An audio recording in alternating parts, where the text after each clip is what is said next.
예수님은 신랑, 우리는 신부라고 하는 그런 설교 제목으로 목사님이 설교를 하다가 신방 가서 이제 그 내용을 알았는데 장로님 부부가 전쟁통에 결혼하지 못하고 그냥 살아왔던 거지요.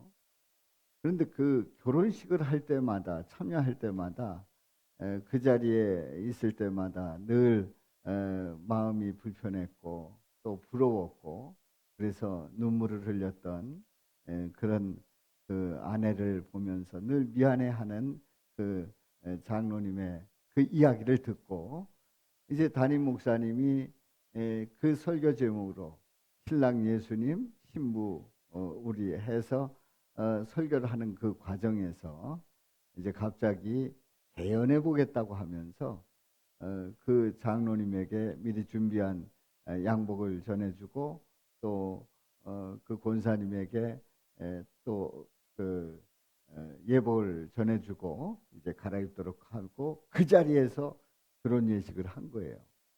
그 자리에서 먼저 신랑이 입장하고 그리고 신부가 입장을 합니다. 신부 입장하는 그 가운데 신랑이 그렇게 좋아하는 거예요. 바로 이 모습이야말로 신랑 대신 예수님께서 신부된 우리를 기다리며 또 주님 앞에 나갈 때 맞이해 주는 모습이라고 그렇게 멘트를 합니다. 그날 결혼식은 예배와 함께 아름답게 마쳤고 또 촬영이 있었고 그래서 의미 있는 정말 멋진 예배요 또 결혼식이었음을 고백하고 있습니다. 우리는 이 세상을 살아가면서 이제 결혼을 하고 한평생 살아가는 동안에 어떤 마음으로 살아왔습니까? 또 여러분들이 결혼식을 할 때에 그때 마음이 어떤 마음이었어요? 그리고 아직 결혼하지 않은 분들은 어떤 마음일 것 같습니까? 바로 신랑 대신 예수님과 함께 하는 혼인잔치를 여러분들은 상상해 보셨는지요? 우리가 결혼을 했어도 또 한 번의 영원한 결혼식이 있어요. 신랑 대신 예수님과 함께하는 바로 새하늘과 새 땅에서 열리는 결혼식이라고 하는 사실이지요. 이 혼인잔치를 여러분들은 상상해 보셨는지요? 오늘 말씀을 통해서 함께 은혜를 나누고자 합니다. 자, 오늘 이 말씀을 보게 되면 우리는 새 예루살렘 성에서 이제 결혼식이 올려지는 그런 내용이 나옵니다. 그런데 우리에게는 인류의 역사가 시작과 끝이 혼인잔치라는 사실을 우리는 알아야 합니다. 바로 성경의 시작, 우주 만물을 창조하시고 아담과 하와를 창조하시고 그리고 이제 만나게 하시는 가운데 한 가정을 이루게 하십니다. 최초의 혼인잔치요. 그리고 오늘 본문 말씀에 보면은 21장에 있는 말씀에 보면은 새 하늘과 새 땅이 열리고 새 예루살렘 성이 내려오면서 혼인잔치가 열려집니다. 그래서 역사의 휘날레를 혼인잔치로 맺고 있습니다. 그래서 우리는 평소에 별로 그렇게 생각을 하지 않았습니다만은 성경의 시작과 끝이 혼인잔치다 하는 것을 다시 한번 기억해 보면서 이제 오늘 이 본문 말씀에 대해서 세 가지 질문을 던져봅니다. 첫 번째 질문은 하나님이 짝지어 주신 아담과 하와의 가정은 어땠을까요? 행복하지 않았겠어요? 하나님이 짝지어 주신 그 아담과 하와가 같이 사는데 얼마나 행복했겠습니까? 어땠을까요? 두 번째 질문입니다. 새하늘과 새 땅에서 열리는 혼인잔치에서 신랑은 누구고 신부는 누구냐 말이에요. 예, 신랑, 신부. 우리는 예식을 참여해 보면은 청첩장을 받고 예식에 참여하잖아요. 참여해 보면은 기대를 하게 됩니다. 그 집 아들은 어떨까? 또 딸은 어떨까? 신랑 신부의 모습은 어떤 모습일까? 그러면서 그 결혼 예식에 참여를 하면서 상상을 합니다. 그려 보게 되지요. 자, 새하늘과 새 땅에서 열리는 혼인잔치의 신랑 신부는 누구일까요? 세 번째로는 신부의 자격, 신부로서의 자격이 과연 있는지 질문해 봅니다. 신부는 신랑을 맞이할 그런 준비가 돼 있어야 돼요. 그런 자격이 돼 있는지 그 말씀을 함께 나누도록 합니다. 자, 오늘 이 세 가지 질문을 통해서 오늘 혼인잔치, 시작과 끝이 혼인잔치라고 했는데 그게 무슨 말인지 함께 은혜를 나누고자 합니다. 하나님께서 인간들을 창조하실 때 하나님의 형상대로 지으셨습니다. 하나님의 형상대로 지으시고 그리고 남자와 여자를 이제 부부되게 하십니다. 부부되게 하십니다. 그래서 한 가정을 이루게 하십니다. 자, 그렇다고 하면 하나님의 형상대로 지음받은 인간이 한 가정을 이루었을 때 얼마나 행복할까요? 얼마나 좋을까요? 그런데 인간은 하나님의 형상대로 지음을 받았음에도 불구하고 그 선택, 그러니까 자신이 결단하고 또 거기에 마음을 먹고 또 그 의지를 가지고 나아가는 그 마음을 가지고 인간들은 하나님처럼 되고 싶었던 거예요. 결국은 하나님처럼 되고 싶은 그 마음에 하나님의 말씀에 불순종하게 되고 죄를 짓고 타락을 합니다. 타락한 인간, 이 타락한 인간의 모습은 그야말로 사망을 가져오는 하나님의 그 형상에 금을 가게 하는 그런 결과를 가져온 거지요. 그래서 아담과 하와도 마찬가지로 그 가정을 이루었지만은 그 가정도 금이 가게 됩니다. 물론 사랑한다고 하지만은 그 사랑이 영원하지 못하고 그리고 그 죄의 결과는 사망을 가져오고 맙니다. 이제 에덴 동산에서 쫓겨나서 자녀를 낳고 기르고 살아갑니다마는 그 가인은 아벨을 쳐 죽이는 그 엄청난 그 죄를 범하게 돼, 살인죄를 범하게 되지요. 그래서 그 결과가 결국은 그 가정을 금을 가게 하고 그리고 어려움이 있고 그리고 산전수전을 겪으면서 살아가게 되는 것을 인류 역사 속에서 보게 됩니다. 첫 번째 질문입니다. 첫 번째 질문이에요. 하나님이 짝지어 주신 아담과 하와의 가정은 어떻습니까? 어떨 것 같습니까? 어떨 것 같아요? 행복할 것 같잖아요? 그런데 아닌 것을 알 수가 있어요. 한번 말씀을 보도록 합니다. 자, 20절 말씀. 아담이 돕는 배필이 없으므로 여호와 하나님이 아담을 깊이 잠들게 하시니 잠들 때에 그가 갈빗대 하나를 취하고 살로 대신 채우시고, 그러니까 여자를 창조하는 그 과정입니다.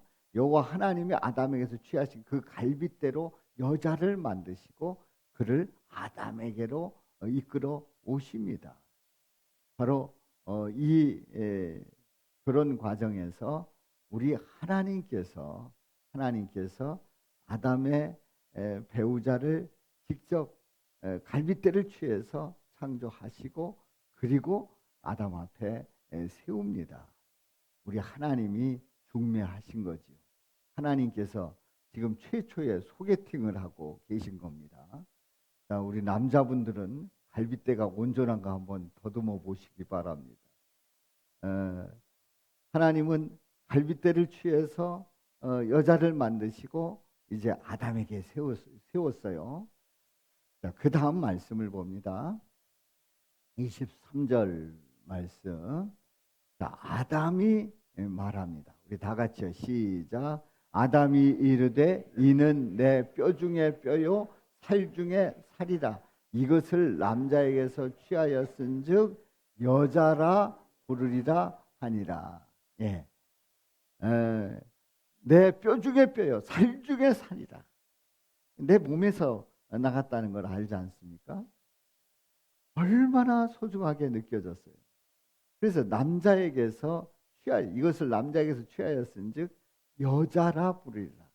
남자와 여자가 지어진 그 고백을 이제 아담이 하고 있습니다. 그래서 24절에 있는 말씀에 보면 시작. 이러므로 남자가 부모를 떠나 그의 아내와 합하여 둘이 한 몸을 이룰지로다. 남자가 부모를 떠나서 아내와 합해서 둘이 한 몸을 이루라고 말씀합니다. 25절 말씀 시작. 아담과 그의 아내 두 사람이 벌거벗었으나 부끄러워하지 아니하니라. 예, 부부이기 때문에 부끄럽지가 않습니다. 자, 이렇게 이제 남자와 여자가 만났고 그리고 이제 가정을 이루었어요. 부부가 되었습니다. 한 몸을 이룰지라 부부가 될지라 우리 하나님께서 주례사를 하신 거지요. 우리는 이렇게 간단하게 성경 말씀을 통해서 봅니다마는 그 에덴 동산에서의 그 결혼식이 에덴 동산에서 열린 최초의 결혼식이 얼마나 아름답고 멋졌을까 상상이 갑니까? 자, 아담과 하와의 결혼식을 축하하는 그 축하객은 누구예요? 바로 거기에 하나님께서 먼저 창조하신 그 천지 만물이 다 축하를 하고 있는 겁니다. 또 성부성자 성령 우리 하나님께서 축복하고 있는 겁니다. 그 최초의 결혼식은 참으로 장엄했고 그리고 멋졌고 아름다웠고 그리고 행복한 결혼식이 열렸지요.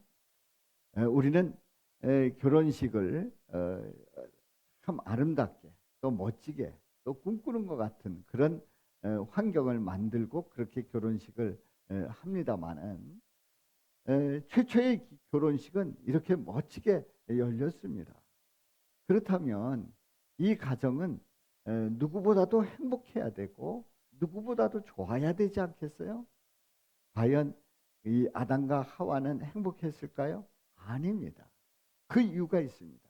그 이유는 이들이 죄를 지었기 때문에 그렇습니다. 하나님의 말씀에 불순종하고 죄를 지은 이 가정은 그야말로 불완전한 가정이에요. 불완전한 가정입니다.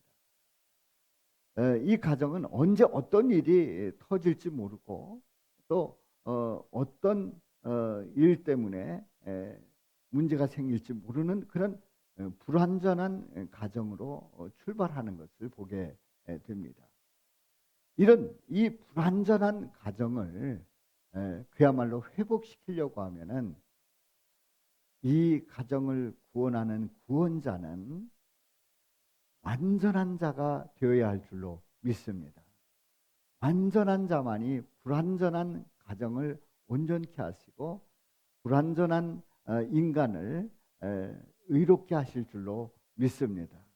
바로 그 완전한 분이 누구시라고요? 우리 예수님이 이 문제를 해결할 수밖에 없습니다. 우리 예수님이 완전하셔서 이 불완전한 가정을 온전케 하는 놀라운 역사를 이루시게 되는 거지요. 두 번째 질문입니다. 새하늘과 새 땅에서 열리는 혼인잔치의 신랑 신부는 누굽니까? 자, 우리는 인류 최초의 결혼식을 보았습니다. 그러면 그야말로 새하늘과 새 땅에서 열리는 이 혼인잔치는 어떤 잔치일까요? 인류 최후의 마지막 결혼식입니다. 피날레를 장식하는 결혼식이지요. 한번 말씀을 보도록 합니다. 자, 1절 말씀 시작. 또 내가 새 하늘과 새 땅을 보니 처음 하늘과 처음 땅이 없어졌고 바다도 다시 있지 않더라. 새 하늘과 새 땅을 볼 때에 처음 하늘과 처음 땅이 없어졌습니다. 여기에 대한 자세한 내용은 이제 나중에 기회가 있으면 함께 은혜를 나누고요. 바다도 다시 있지 않다고 말씀을 합니다. 그리고 새하늘과 새 땅을 보게 되는데 2절 말씀 또 내가 보니, 여기서 또 내가 보니 누가 보는 거예요? 사도 요한이 요한계시록을 기록을 했습니다. 사도 요한이 앞으로 일어날 일들을 쫙 그림처럼 보고 있는 겁니다. 이제 그 내용을 기록한 거예요. 그래서 사도 요한이 앞으로 일어날 그 일들을 쭉 보고 있는데요. 자, 또 내가 보면 계속해서 시작. 거룩한 성 새 예루살렘이 하나님께로부터 하늘에서 내려오니 그 준비한 것이 신부가 남편을 위하여 단장한 것 같더라. 아멘. 자, 결혼식을 할 때에 신부가 단장을 합니다. 그야말로 몸을 깨끗이 단장을 하고 또 그 화장을 하고 그리고 또 그 면사포를 쓰고 등등의 그 신부의 이 모습은 결혼해 보신 분들은 다 아시겠습니다만은 일생일대의 최고의 단장입니다. 혹시 아닌 분이 있어요? 적어도 결혼식 그때만큼은 신부가 최고로 단장을 하는 거예요. 나름대로 비싼 그런 그 미용실에 가서 머리도 멋지게 가꾸고요. 최고의 단장을 하는 겁니다. 그런데 새하늘과 새 땅에서 열리는 인류 역사의 그 마지막 결혼식에서 그 신부들은 최고의 단장을 하고 신랑을 맞이하는 거예요. 그때의 새 예루살렘 성은 어떤 성일까요? 이 새 예루살렘 성이 바로 새하늘과 새 땅으로 내려오는데 그 새 예루살렘 성에는 누가 있습니까?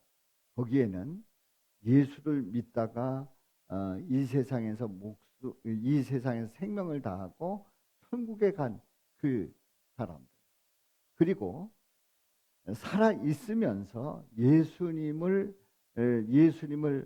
재림하시는 그 예수님을 맞이한 그야말로 살아있는 성도들이 새 예루살렘 성에 있는 겁니다. 그러니까 이 새 예루살렘 성은 신부가 단장한 것처럼 단장이 돼서 거기에 모든 신부가 함께하는 그런 새 예루살렘 성입니다. 바로 그 성이 이제 예수님을 신랑으로 맞이하게 되는 거죠. 9절 말씀을 봅니다. 우리 다 같이 읽습니다.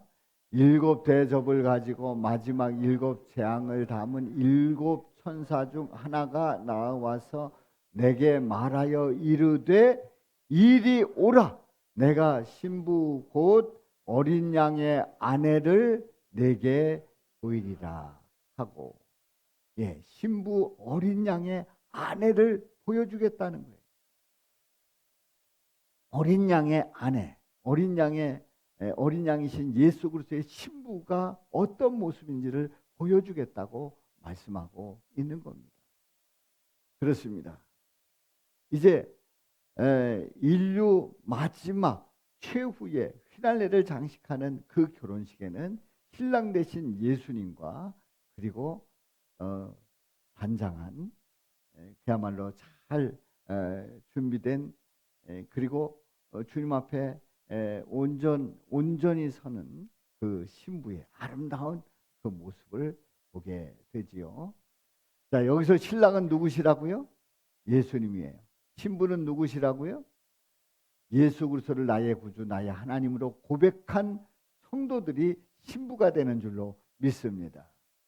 혹시 남자들은 난 남자인데? 아닙니다.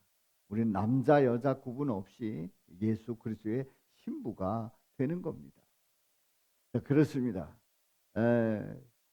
우리에게는 이렇게 멋진 혼인잔치가 앞으로 예비되어 있다고 하는 사실입니다. 아직은 예수님 재림하시지 않았고 아직은 새하늘과 새 땅이 펼쳐지지 않았습니다만은 우리 예수님께서 이제 우주 만물을 창조하시고 또 이 땅에 탄생하시고 그리고 우리 예수님께서 십자가에서 죽으셨다가 부활하셨습니다. 그리고 부활하신 예수님이 승천하셨어요. 이게 역사 속에서 이루어진 일입니다. 승천하셨습니다. 이제 앞으로 예수님 재림하실 일만 남았습니다. 우리는 이 역사의 그 시간표 속에서 그건 그냥 만들어낸 얘기지 아닙니다. 역사적인 사실입니다. 예수님 부활 승천하시고 우리 예수님 이제 재림하신단 말이죠. 재림하실 때에 이루어지는 그 멋진 일들을 우리는 앞에 두고 있는 겁니다. 그래서 우리는 2000년 전에 예수님 오시기 전에 사람들은 메시아가 이 땅에 오시는 예수님을 기다렸습니다. 그런데 우리는 서기 2023년을 살아가는 우리는 부활 승천하신 예수님께서 재림하신다는 그 믿음을 가지고 재림하시는 예수님을 기다리며 살아가는 줄로 믿습니다. 우리는 여기에 대한 분명한 확신이 있어야 하고 또 그 소망 중에 살아갈 때에 새 예루살렘과 새 하늘과 새 땅에서 새 예루살렘이 내려오는 가운데 예수님과 혼인잔치하는 그 영광스러운 모습을 그려보시기를 주님의 이름으로 축원합니다. 전지전능하신 우리 하나님은 이런 일들을 다 이루실 수 있어요. 우리가 생각을 할 때 그게 가능할까? 그 일들이 과연 역사 속에서 이루어집니다. 전능하신 하나님은 그야말로 우주 만물을 창조하신 그 하나님은 이 땅에 내려오신 우리 예수님은 부활승천하신 예수님은 다시 이 땅에 신랑 되신 예수님으로 오신다는 이 분명한 믿음의 고백을 흔들림 없이 가지고 나가시기를 주님의 이름으로 축원합니다. 자, 그렇다면 신부는 세 번째 질문이에요. 세 번째 질문. 그럼 신부는 말이에요. 신랑을 맞이할 자격이 있을까요? 말씀을 드립니다마는 신부될 자격을 이미 상실했던 거예요. 왜요? 신부될 수 있는 그 자격을 상실한 그 이유가 뭘까요? 죄를 지었기 때문에 예수님의 신부될 자격을 이미 상실해버린 거예요. 신부 할 때에 신랑 예수 그리스도 신부 죄인이기 때문에 아무도 그 앞에 설 수 없는 겁니다. 그와 결혼할 수가 없는 거예요. 그런데요, 이 문제를 그야말로 아무도 설 수 없는 이 문제를 어떻게 해결하십니까? 죄의 문제를 해결해 주셔야 돼요. 죄의 문제가 해결되지 않는다고 하면은 신부로서 자격은 영원히 상실하는 거고 그냥 죄인이라도 죄의 문제를 해결하지 못했을지라도 그냥 신부로 서게 하자. 아닙니다. 절대 그럴 수 없습니다. 이 죄의 문제를 반드시 해결해야 됩니다. 그래서 우리 예수님이 우리를 위해서 우리를 신부로 삼기 위해서 십자가에서 고난을 받으시고 피 흘려 죽으시는 가운데 우리의 죄를 다 사해 주시고 그리고 예수님이 생명을 내어 주시면서까지 우리를 새롭게 하신 줄로 믿습니다. 신부로 서게 하신 줄로 믿습니다. 그렇습니다. 우리는 신부될 자격이 없는데 우리 예수님께서 그 모든 희생을 다 하시고 대가를 치르시고 그 생명을 다시 살려주셔서 예수님을 믿는 자가 바로 신부의 자격을 다시 얻게 된 것이지요. 이 사실을 우리 예수님께서 확인해 주시는 일이 있었습니다. 우리 예수님께서 이 땅에서 이제 속죄시기 공생애를 시작하시면서 확실하게 보여준 첫 번째 표적이 있어요. 그 표적이 어떤 표적입니까?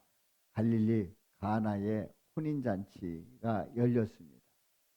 가나에 있는 어느 가정의 혼인잔치가 열렸는데 문제는 그 혼인잔치가 멋지게 열리고 다 흥이 돋궈지고 그리고 다 이렇게 축하를 하고 있는데 그런데 그날따라 손님들이 많이 와서 그랬는지 포도주가 떨어진 겁니다. 포도주가 떨어졌다고 하는 것은 이 하객들에게 이건 큰 신뢰고 이거는 혼인잔치를 완전히 망치는 거예요. 망치는 겁니다. 그리고 그들에게는 큰 문제가 될 수도 있는 거지요. 자, 이런 가운데 예수님의 어머니가 포도주가 떨어졌다는 것을 알리게 되고 우리 예수님은 뭐 나와 무슨 상관이 있느냐 말씀을 하시면서도 어머니께서 이제 그 예수님께서 말씀대로 말씀하시는 대로 그대로 하라고 하는 그런 지침을 내려주지요. 그리고 우리 예수님께서 말씀을 하십니다. 예수님께서 항아리에 물을 채우라고 말씀을 합니다. 그래서 그 항아리에 큰 항아리 6이 있었는데 그 항아리마다 물을 가득 채웠어요. 제가 가나 그 성지순례에 가서 그 가나의 혼인집에 가봤더니 이제 그때의 그 항아리를 재현했는데 큰 항아리에 이런 큰 항아리입니다. 그런 항아리에 물을 가득 채우라고 말씀을 하신 겁니다. 거기에 있는 그 일꾼들은 물을 가득 채우지요. 그때 예수님께서 가득 채운 걸 보고 하시는 말씀이 이제 떠서 연회장에게 갖다 주라는 겁니다. 연회장에게 갖다 주라는 거예요. 또 그 일꾼들은 그 물을 떠서 연회장에 갖다 줍니다. 그런데 연회장이 그 물을 마셨는데 물이 아니었어요. 분명히 물을 갖다 채우라 해서 채웠고 그 떠서 연회장에 갖다 줘라 했는데 그 일꾼들은 그냥 물을 떠서 갖다 준 것뿐인 거예요. 그런데 연회장이 맛을 보니까 물이 아니었어요. 포도주였어요. 포도주인데 그 포도주도 아주 좋은 포도주였어요. 맛이 나는 아주 좋은 포도주였어요. 그래서 연회장이 신랑에게 하는 말이 사람마다 먼저 좋은 포도주를 내고 취한 후에 낮은 것을 내거늘 그대는 지금까지 좋은 포도주를 두었도다. 왜 좋은 포도주를 나중에 내오냐 하는 거지요. 뭐 술을 다 드신 분들은 아시겠습니다만은 처음부터 낮은 거를 주지 않고 좋은 술을 내주고 취했을 때 낮은 것을 주게 되면 그냥 그 맛에 여전히 맛이 있지 않습니까? 혹시 대답하시는 분들은 술 맛을 아시는 분들이죠. 예. 예. 그렇다는 거죠. 그러니까 먼저 좋은 포도주를 내고 취한 다음에 낮은 것을 내주게 돼 있는데 아니 그때는 왜 좋은 포도주를 그냥 두었냐 이런 얘기죠. 왜 나중에 내왔냐 이런 얘기를 하는 거예요. 그러면서 그날 그 결혼식이 열리고 그 연애는 아주 모두가 다 만족한 또 흥이 돋궈지는 그리고 정말 그 취해지는 그런 멋진 결혼식이었지요.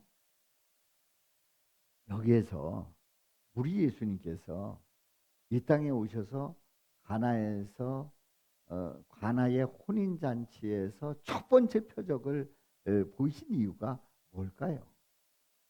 첫 번째 표적을 물을 포도주가 되게 하신 이유가 뭘까요? 그렇습니다. 우리는 앞에서 인류 최초의 결혼식과 최후의 휘달래를 장식하는 그 최후의 결혼식, 그 혼인 잔치를 말씀을 드렸어요. 우리 예수님께서 이 가나의 혼인 잔치에서 망가지는 이 혼인 잔치 자리에서 우리 예수님은 물을 포도주로 변하게 해서 완전히 그 결혼식을 잘 마치게 하는 그런 일을 하시는 거예요. 우리는요, 신부의 자격을 죄를 범함으로 어떻게 됐다고요? 상실했다고 그랬잖아요. 상실한, 신부의 자격을 상실한 우리. 결혼식을, 그 혼인잔치를 망치는 우리인데, 우리 예수님께서 십자가에서 피를 흘려 죽으심으로 죄를 깨끗게 하시고 우리를 온전한 신부로 세우신 줄로 믿습니다. 바로 포도주를 통해서 예수님의 피를 예표해 주셨고 그 피로 그 혼인잔치를 완성시키겠다고 하는 그 약속의 말씀을 하신 줄로 믿습니다. 우리 교회는 성찬식을 하면서 매주 성찬식을 하면서 성찬을 나누고 있잖아요. 여러분들이 뭐 끝나는 시간 다 됐네 하면서 그냥 포도주와 빵을 먹으면서 성찬식 그런가 보다 생각을 하는데요. 아닙니다. 여기엔 깊은 의미가 있는 거예요. 우리를 신부 삼아 주시고 또 신랑 앞에 세우시겠다는 우리 예수님의 약속인 줄로 믿습니다. 그렇습니다. 바로 우리 예수님 때문에 우리는 주님 앞에 설 수 있는 거예요. 자신의 생명을 내어주면서까지 신부들을 세우신 거예요. 그냥 영원히 잃어버릴 수밖에 없었는데 사망의 그 골짜기로 들어갈 수밖에 없는 그 사랑하는 신부들을 우리 예수님은 사랑하셨어요. 자신의 몸을 내어주시고 신부로 다시 세워주시는 놀라운 은혜를 베풀어 주신 줄로 믿습니다. 사랑하는 성도 여러분, 저와 여러분들은 그야말로 신부의 자격을 상실했었는데 예수님 믿음으로 말미암아 신랑 되신 예수님의 멋진 아름다운 신부가 된 줄로 믿습니다. 신부가 되신 여러분들을 축하합니다. 축복합니다. 우리 한번 옆 사람들을 축복해 주시기 바랍니다. 예수님의 신부가 되신 것을 축복합니다.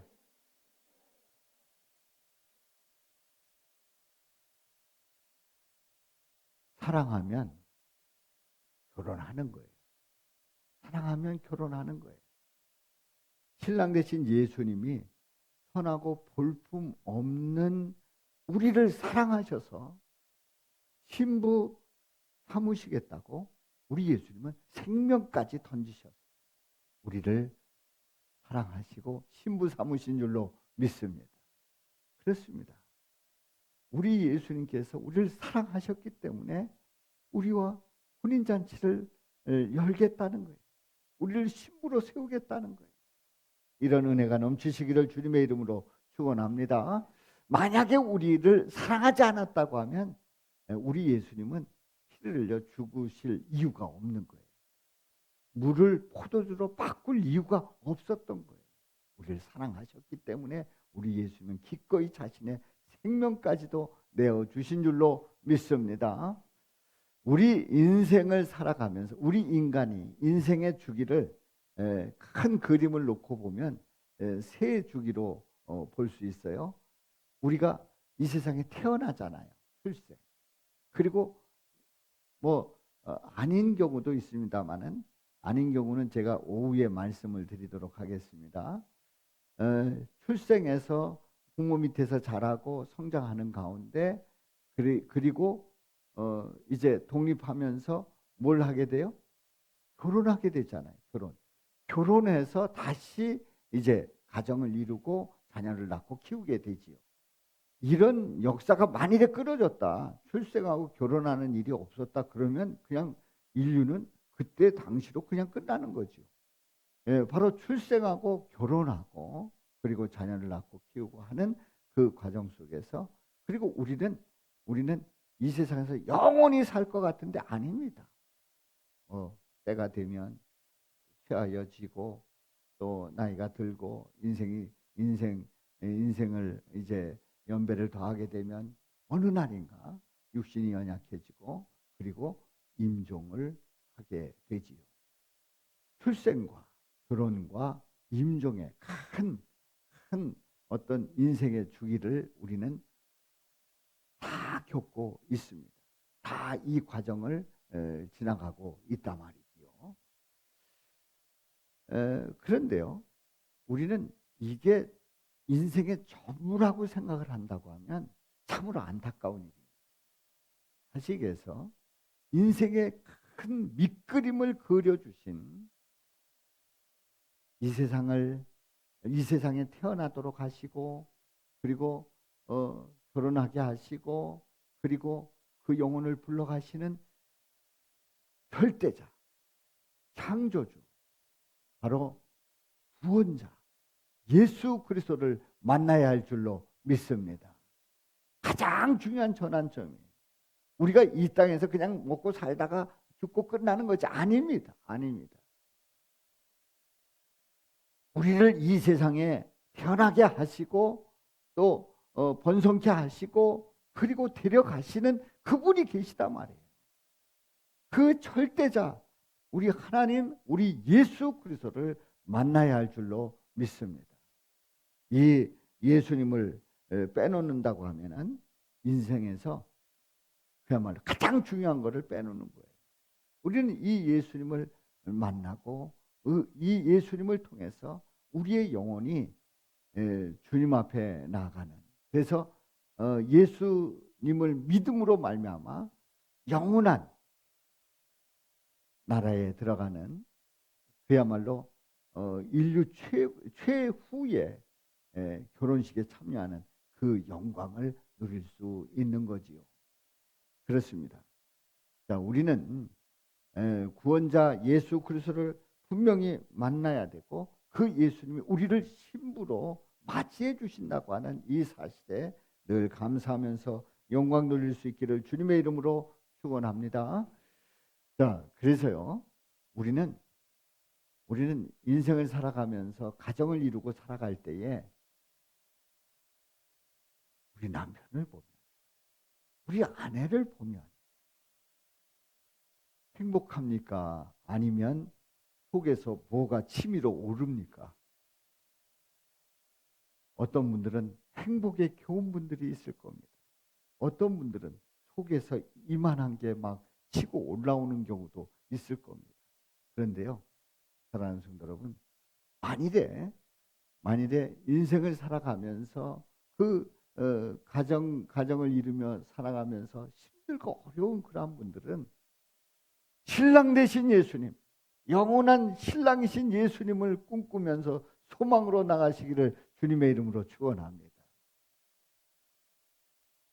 그리고 행복하게 사시는 분들은 우리 예수님은 이렇게 우리를 사랑하시는구나. 그 가정을 통해서 예수님의 사랑을 다시 한번 확인해 볼 수 있기를 바랍니다.